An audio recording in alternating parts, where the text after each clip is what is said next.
Spherical harmonic conics. As seen in a previous video, conical radius were found experimentally and resulted in various inscribed polygons within each conix.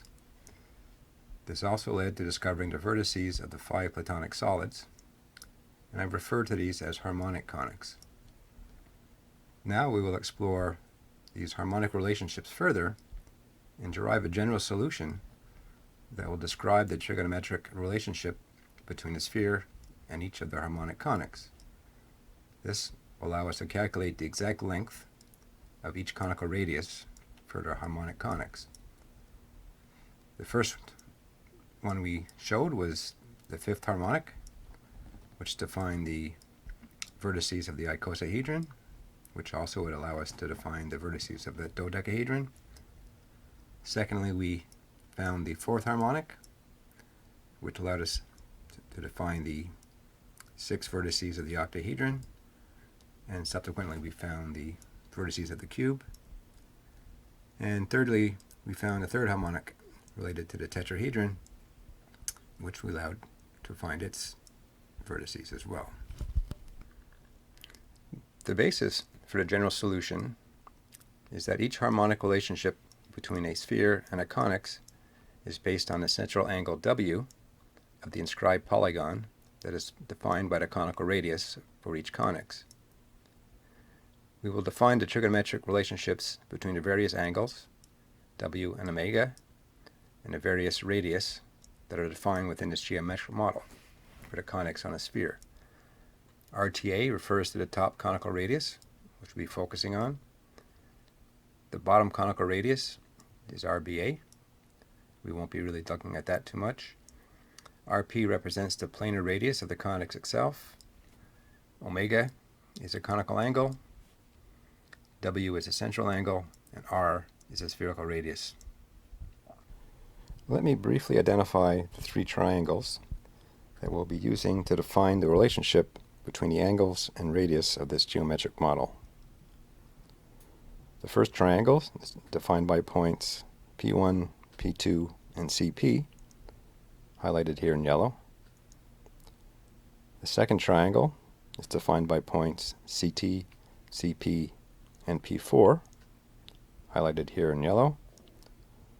And the third triangle, defined by points CT, CB, and P4, highlighted here in yellow.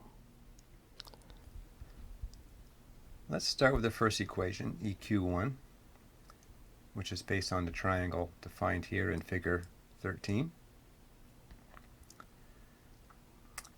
Refer to figure 14 to see the triangle that's going to be used to define the sine relationship between the radius, the conical radius, and the planar radius, and that gives us equation 1, as you see here. For equation 2, we'll be using figure 15, shown here, to show the triangle that's going to be used to get the relationship of the sine of sine omega as the planar radius divided by the conical radius, which allows us to derive equation 2, as seen here. The third equation, EQ3, is based on the following triangle. It's a right triangle based on the Taylor's theorem that states if these 3 points are on the perimeter of a circle and segment CTA, CBA is the diameter of the circle, then this is a right triangle, which allows us to derive EQ3 as seen here. So now that we have these 3 equations, EQ1, EQ2, and EQ3, we will solve them simultaneously and derive a general solution as follows. So if we substitute EQ2 into EQ1, we can derive the conical angle omega as a function of the central angle W, as described here in EQ4.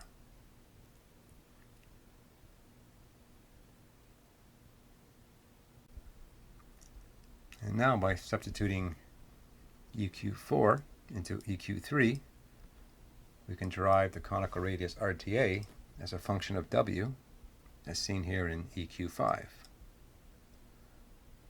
Let me introduce one more equation here, EQ6, which will allow us to describe the central angle W in this format, where H represents a harmonic, which is the number of sides of the inscribed polygon, and D is the depth of the harmonic, and for all purposes now that D would be equal to 1.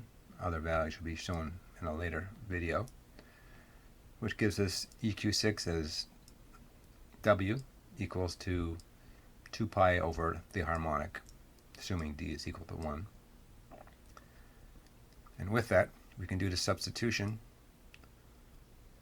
of EQ6 into EQ5, and now come up with EQ7 that defines the conical radius RTA in terms of the harmonic H, as well as the depth, which currently is 1. Other values will be shown later. Now if we look back at what we've done in the previous video, we can now calculate the exact conical radius, RTA, for the 5th, 4th, and 3rd harmonic. Well, now that we have the general solution that allows us to compute the conical radius for any harmonic, in theory now, what is there beyond the 3rd harmonic? Is there such thing as a two-sided polygon? And what is the trend of the chord angle W? If I just plug in the values for a central angle, defined by 2 pi over 2, the RTA computes to root 3. Well, let's see what happens and construct that in the following video. So I have set the compass to the calculated conical radius for the 2nd harmonic, and let's see what happens. The first conix is drawn in the southern hemisphere. The second conix now abuts the first conix.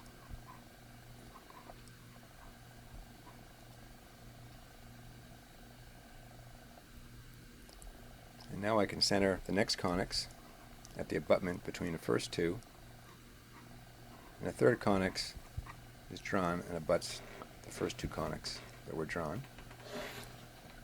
And the planes of the conix define the 3 square faces of a triangular prism.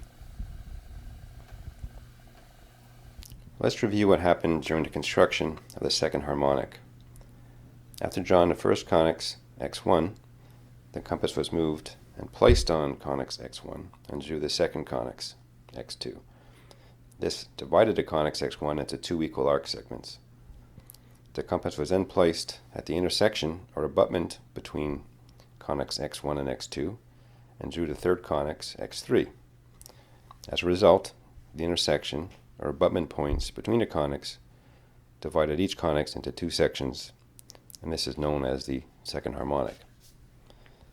The planes that contain each of these 3 conix correspond to the square faces of a triangular prism, which represents the 2nd harmonic. So now one may ask, what's beyond the 5th harmonic? Like a 6th harmonic, for example.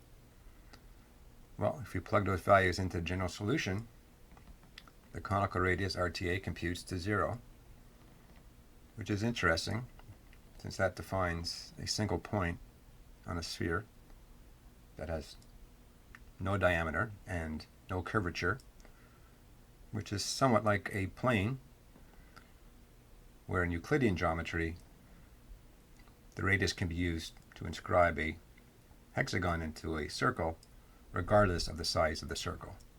This applies to infinity, and also it appears to apply to a radius of 0 as well. Equation 7 here is a very powerful formula which will be referred to as the general solution for spherical harmonics, and this allowed us to calculate the conical radius for the 5 main harmonics, the 2nd through 6th. It should be noted that the general solution does not compute a valid result for harmonics greater than 6 or less than or equal to 1.